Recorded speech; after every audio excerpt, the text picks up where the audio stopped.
So I wanted to show you this TikTok thing. I've written an article about TikTok before, and it was about Dirty India.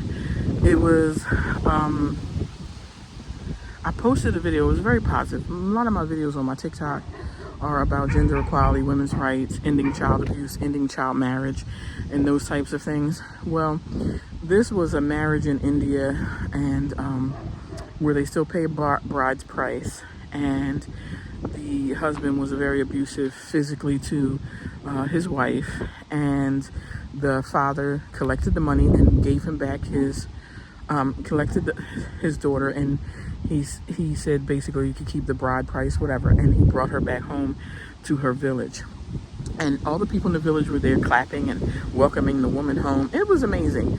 But I posted the video, and it only got like 20 likes or 20 views, excuse me.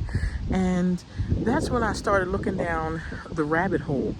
And TikTok has all these Dirty India videos, and they have all these videos of people doing nasty things to food, and just all kinds of Dirty India things. And it was very questionable.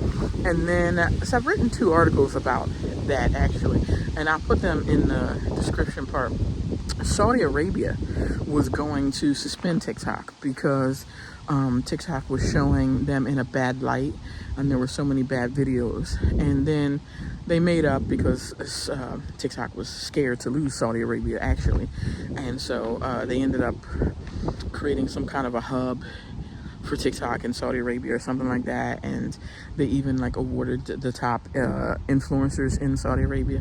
But I find this interesting. There are 2 TikTok videos, and they say Americans get really negative videos in their feeds, violence, fighting, just ghetto shit.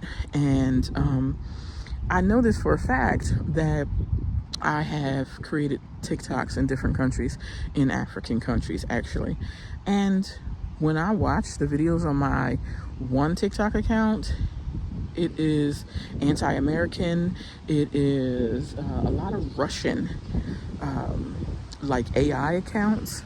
And then there's even one video where a Ghanaian is in it, and there's a Chinese woman, and they're trying to say that Chinese people and African people share more DNA than like Black Americans. It's so funny.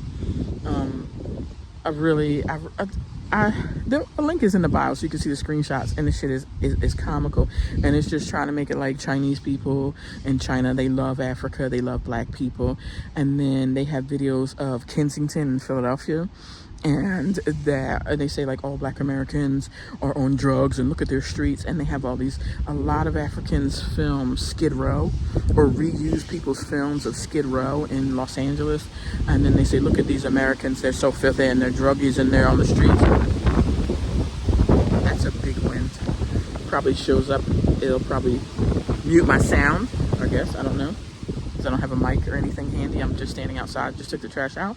But I want you to, if there's a link, so you can see a screenshot of the videos and the articles I've written. But it cracks me up. And I'm going to show you 2 videos that were posted to TikTok. And we're going to talk about the views and everything of those videos. And I just want you to see how TikTok pushes negativity. And Palestine, one of the videos is about Palestine and a woman who's trying to raise money for 3 families. But I will put them here, and I'm going to post this on my YouTube. I probably won't post it on TikTok because it won't get that many views. And just like this, I've noticed people who spread negativity and propaganda, I've watched their accounts grow over the years, and then mine just stays, low. Even as I'm trying to raise money for Burkina Faso, because Lacey's house is moving to Burkina Faso, it's like TikTok suppresses, and they've deleted a lot of my videos about the Congo, and there's no violence in them, there's nothing in them, these are original videos and stuff. And then they always say, oh, that's low quality. I use Canva, and then when I upload the videos to TikTok, they also make the quality look very poor, as the original video looks very bright and lively. Even this video, if I upload it to TikTok, they're going to do something to make it look really shitty. But I find this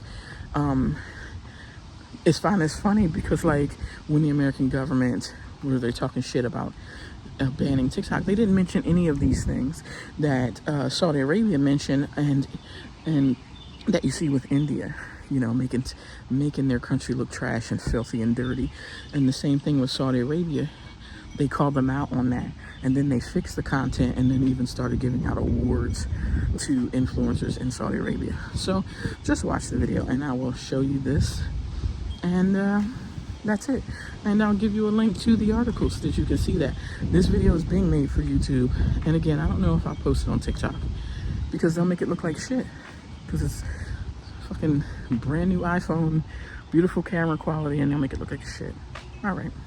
Anytime I have had to publicly address someone, I have been very intentional with my language, and I always bring receipts. So I'm gonna say this again, and it will not be the last. You know, Katie, you've had my name in your fucking mouth for days. Actually, maybe even months at this point. Let's get a couple things clear.